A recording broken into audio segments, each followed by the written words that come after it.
Сәлем достар, бүгін бауыр тортын дайындаймыз. Бауырды алдын ала 3-4 рет жуып алдық, және ет тартқыштан өткізу үшін осылай ыңғайлы етіп алдын ала турап алдық. Енді барлығын ет тартқыштан өткіземіз.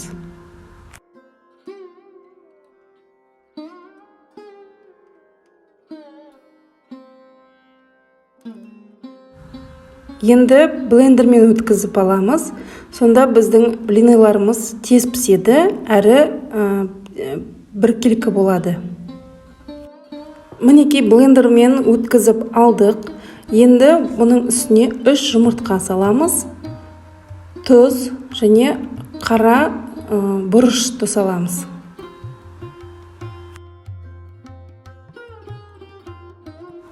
Үстіне сүт құямыз және ұн салып, тағы да блендермен қамырымыз біркелкі болғанша араластырамыз.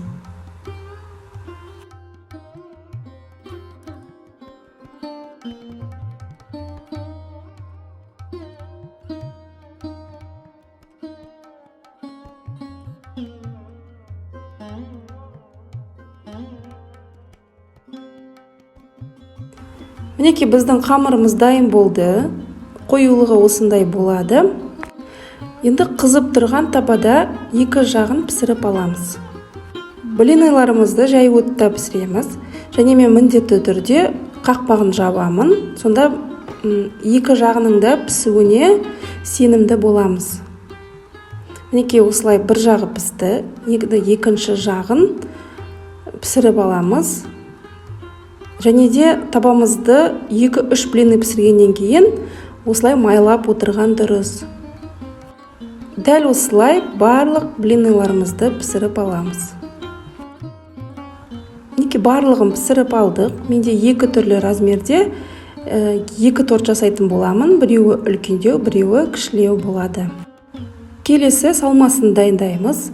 Ол үшін жуаны осылай уақыттап турап аламыз және сәбізді үккіштен өткізіп дайындап қоямыз. Азғантай мөлшерде майға пиязымызды қуырып қызартып аламыз және үстінен сәбізді саламыз. Дәміне қарай тұз бұрышын салып пісіріп дайындап аламыз.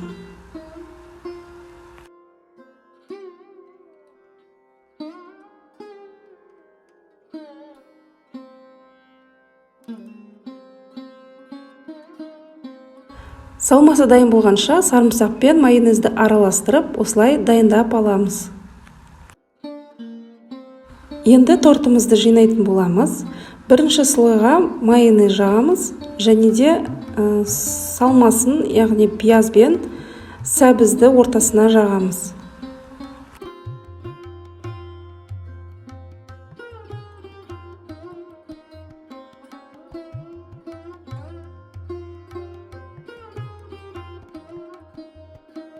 Ал екінші слойға тек қана майонездің өзін жағамыз, үстінен блинымызды саламыз. Сонда біздің салмамыз 2 блинадан кейін салып отырсақ жеткілікті болады. Дәл осылай рет-ретімен тортымызды жинаймыз.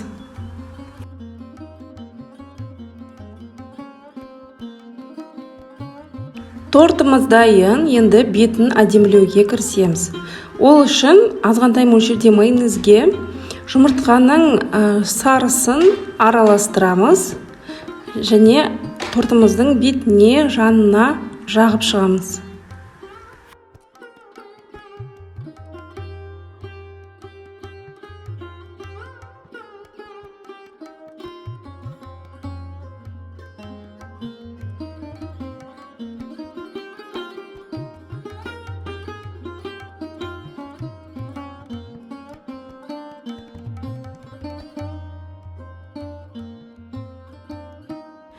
Енді кез келген көк шөптен, менде укроп, мысалға петрушканы да болады. Өте уақыттап турап, жан-жағына осылай жағып шығамыз.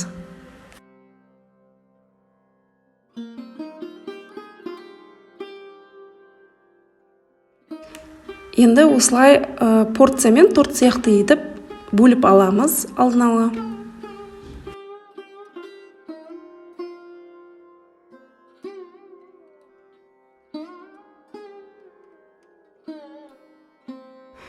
Бөліп алғаннан кейін өте ұсақ помидорларды аламыз. Негізі орнына черри помидорларды пайдалансақ өте әдемі болады. Менде болмағандықтан осылай кішкентай көлемдегі помидорларды алып, жартысынан бөліп, жаңағы бөлген әрбір бөлігімізге осылай әдемілеп қойып шығамыз. Және ортасына көк шөппен әдемілеуге болады.